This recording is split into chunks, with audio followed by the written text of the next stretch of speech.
Welcome back. We'll go into the Vaisala Instruments case study. Vaisala Instruments is a Finnish company that makes complex and sophisticated instrumentation that is sold worldwide. Their worldwide sales force relies on the Finnish R&D and the Finnish-based product lines to give them information for configuring the equipment, and likewise information to help troubleshoot problems customers are having. Information or knowledge goes the other way as well. The local sales representatives in each one of the nations that has an office by Vaisala Instruments has knowledge of the local market. They're supposed to give that knowledge back to the research and development, so that new product ideas can be developed into products that can be sold in those local markets. And likewise, just the general conditions of the market so that the product teams can make strategies for selling the instrumentation. So the case study here is based on global virtual teams and was published by Olli-Pekka Kapila, the former CEO of Nokia, as well as Anuka Jairama and Risto Rajala, who are leading academics in Finland.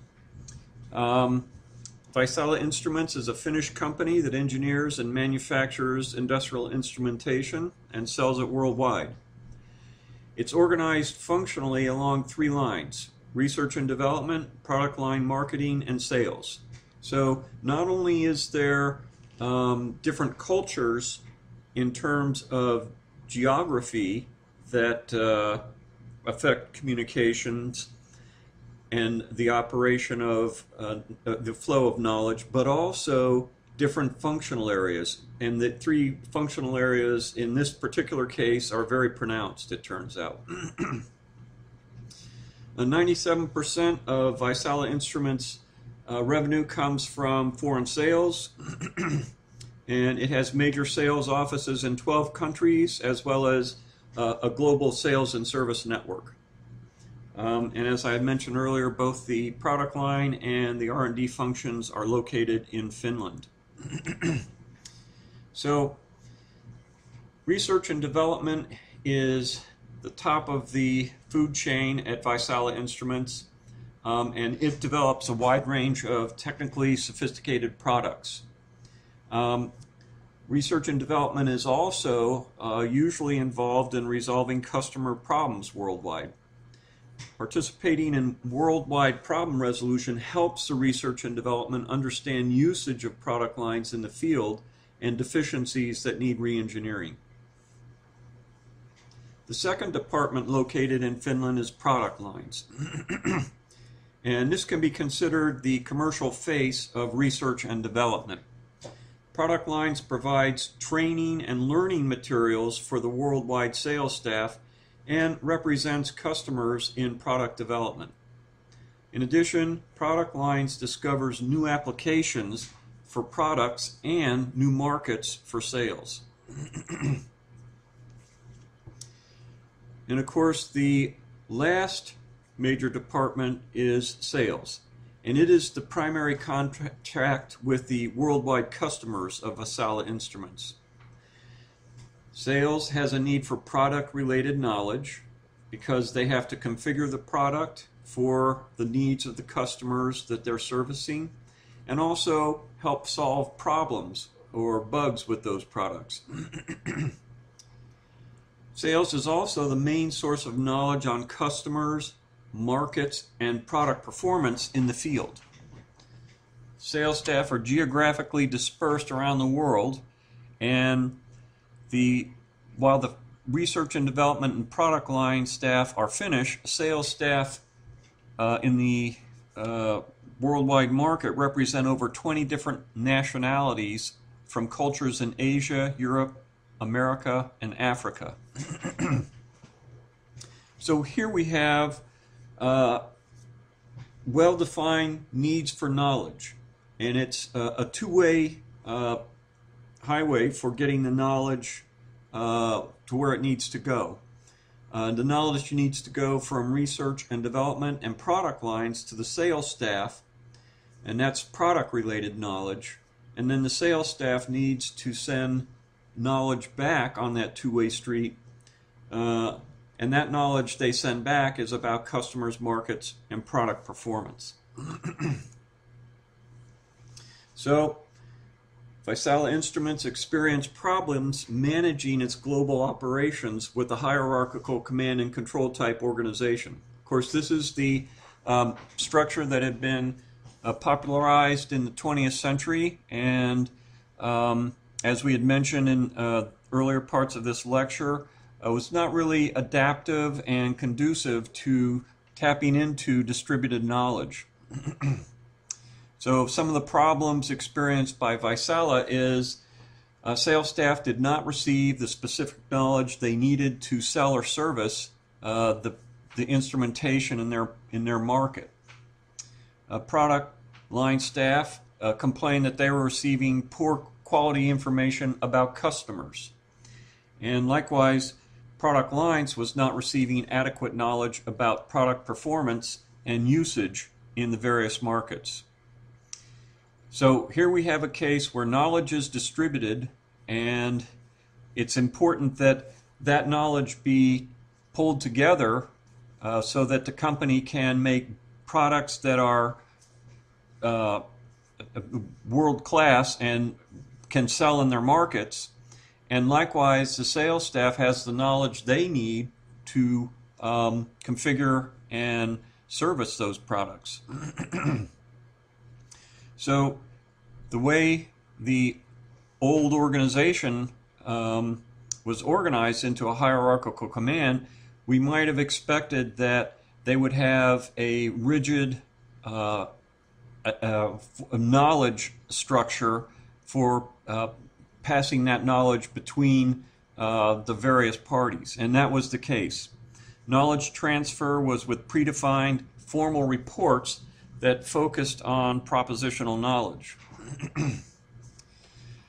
So, to help resolve this issue, the Board of Directors commissioned an investigation that discovered 5 issues that impeded knowledge sharing: geographic and cultural distances, strong functional boundaries within R&D, product lines, and sales, complexity of the product-related knowledge. This meant that it really was important to tap into that distributed knowledge in order to make the sales by configuring a product exactly the way the customer needed it. Dispersed markets. That meant that knowledge of the market conditions, the customers, the type of product performance in that market was not available readily to the R&D and product lines organizations in Finland. It was in the sales staff that was distributed worldwide. There was knowledge sharing, but it was concentrated with a few individuals. They were the knowledge brokers in the organization, and they operated informally. One of the other problems that was discovered by this investigation is that possession of knowledge was seen as an increase in the power of an individual. So sales staff were culturally and geographically isolated from R&D and product lines, and also from the other sales offices. Each sales office had different culture, different language, and different market conditions. The cultural isolation was most pronounced with employees from Asian countries. All sales staff experienced practical and procedural problems trying to call Finland from different time zones and connected to the needed knowledge agents. So again, we have a worldwide organization, a hierarchical command and authority system, and very rigid and formal, a very rigid and formal system for transferring knowledge.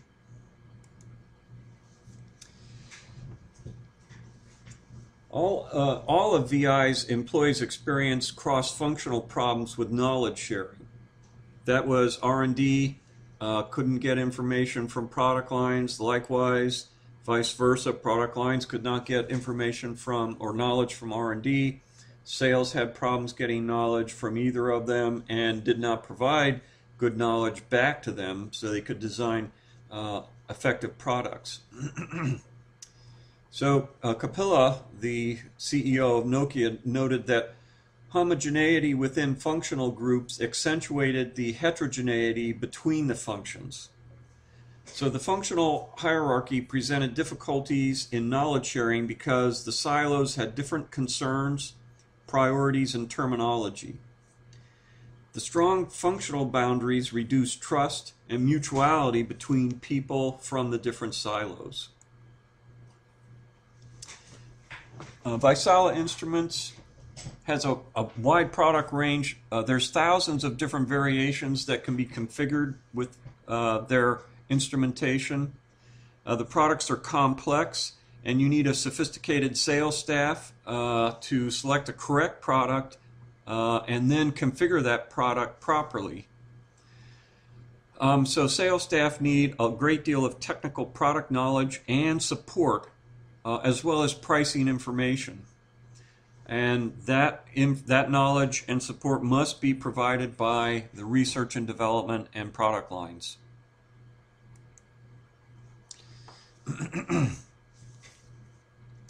So, VI has dispersed markets, a large heterogeneous customer base with different feature needs and different usage of the products in widely different applications.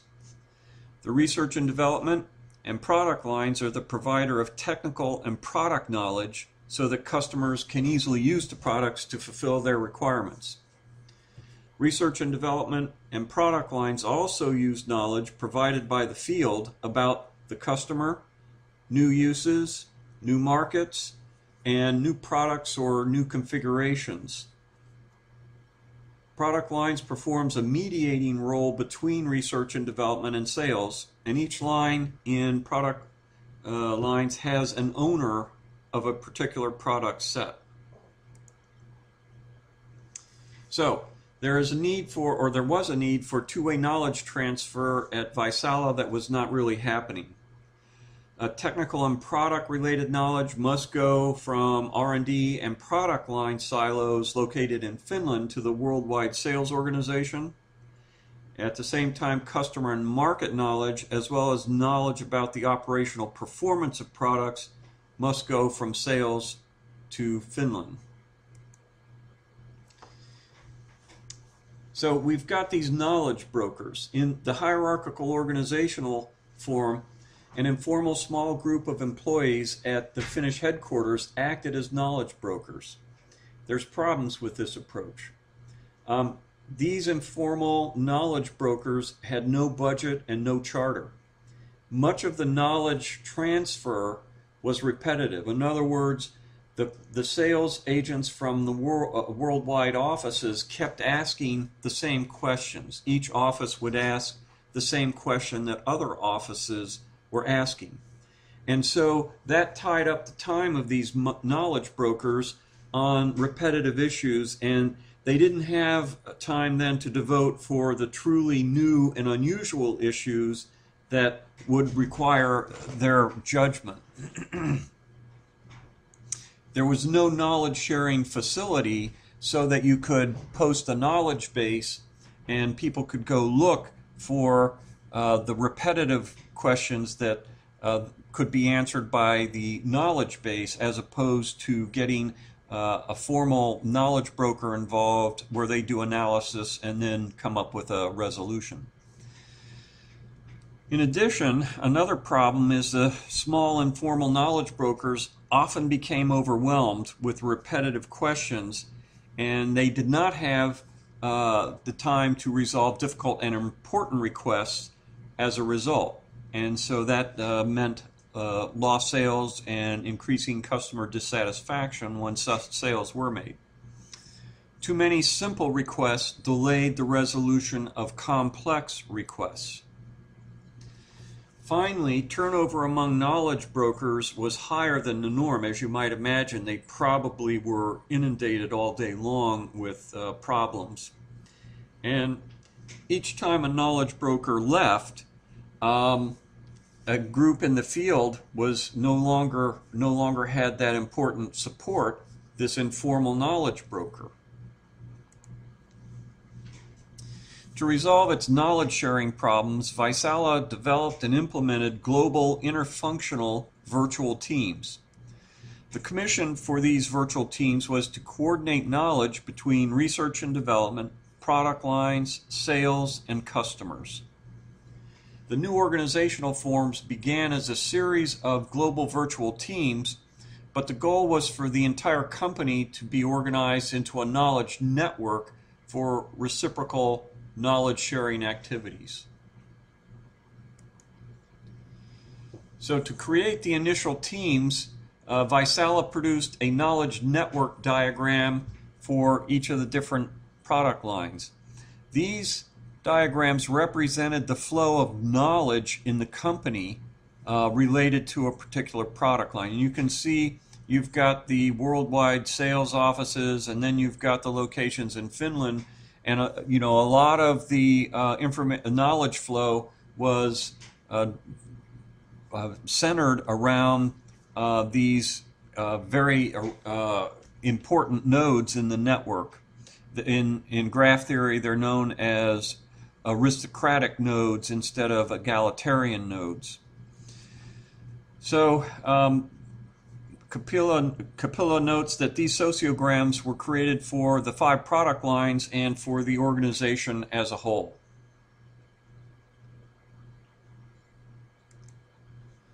Team selection, of course, is critical to global virtual team success, and Vaisala used knowledge flow analysis and the sociograms to select members for each global team. Initially, 5 such teams were created, 1 for each of their product lines, their major product lines. The informal knowledge brokers in the product lines were assigned to their appropriate product line teams. So you had them as information brokers in one of these virtual teams. Other product line staff were assigned from respective lines into the teams.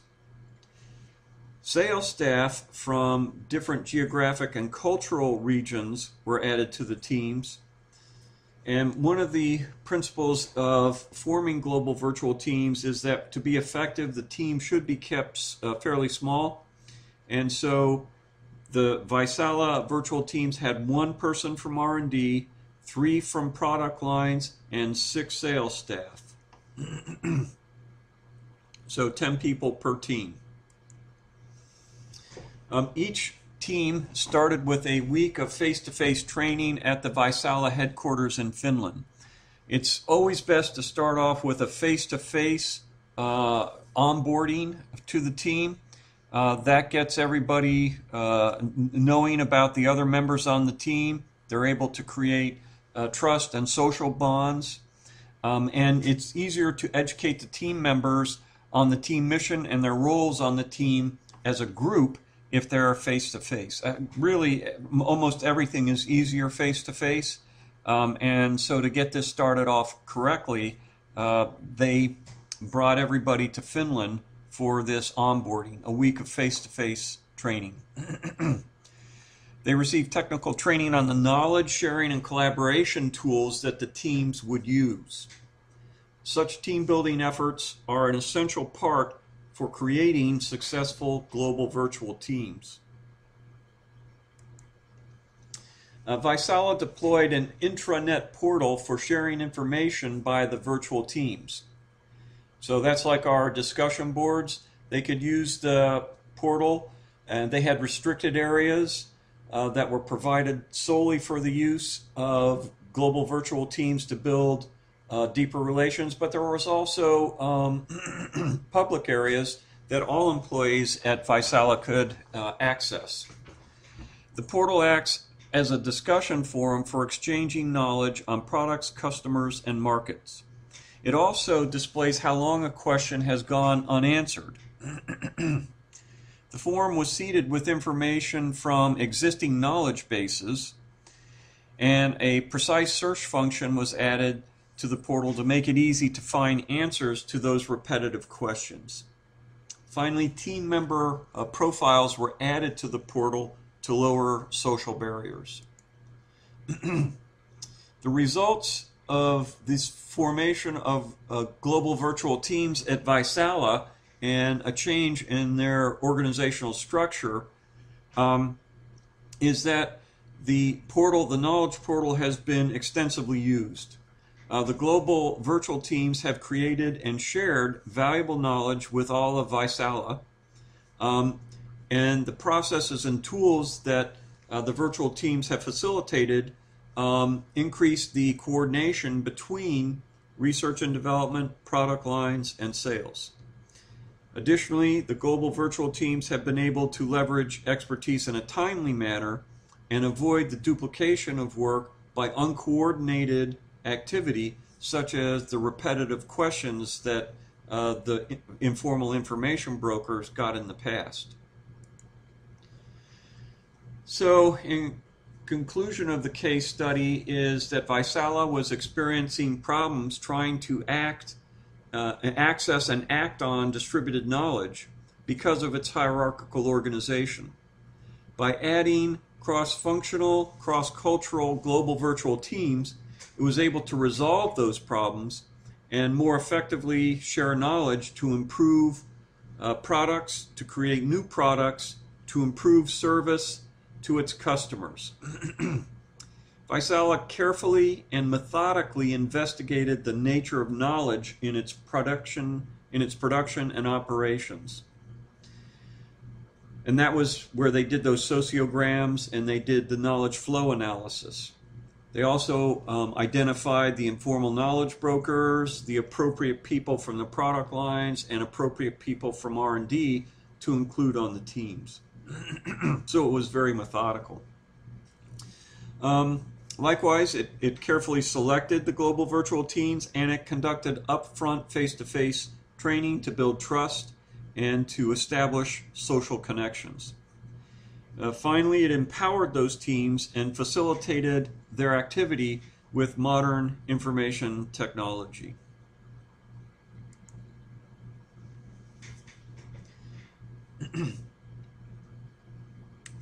So we've talked about the importance of knowledge and accessing distributed knowledge, but is that true in every case? Is it always best to have a decentralized network type organizational structure because of the need to access this distributed knowledge? Well, there are some caveats. There's two major implications. First, from Hayek, there's two major implications. First, important knowledge is dispersed throughout the organization as well as in external markets. And second, knowledge workers are becoming more important in the processes of the firm. Okay, global virtual teams have been identified as a new organizational form that results from these implications of Hayek's theory of distributed knowledge. However, I don't think we can assume that all knowledge is the same, and it's not necessarily true that all knowledge is better served by network structures of peers, such as a global virtual team. There are trade-offs, and Foss identifies cases where he thinks a hierarchical organization is a better choice. One of those cases is when you're dealing with standardized knowledge. And that's knowledge that's governed by a standards organization such as the Financial Accounting Standards Board. So the knowledge of how to do accounting isn't distributed throughout the company. There's a regulation that says this is how you do accounting. You can go to that source to get that knowledge.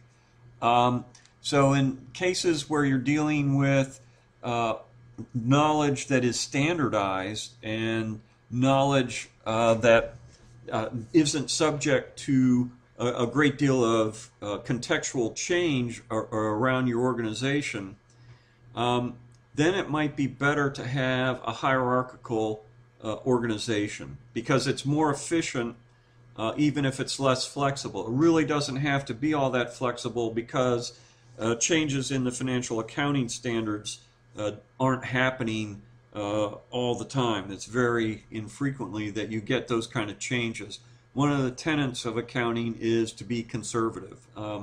Don't jump on any change that comes along. Think it through. There's long-term implications for that. Another case Foss identified where decentralized network organizations would not necessarily be a good choice is what he called the case of decisive information.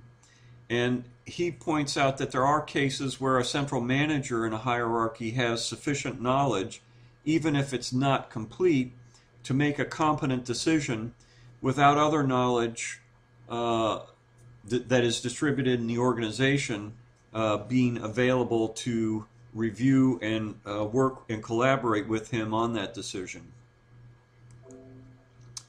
So that concludes our investigation into the impact that distributed knowledge has on modern organizations, and why it's, for the most part, gives rise to decentralized organizational structures and a move away from the hierarchical authority structures. That's not true for all types of organizations. So you might find the accounting office or department in your organization might have a more hierarchical structure because of the governance of a standards body. Thank you.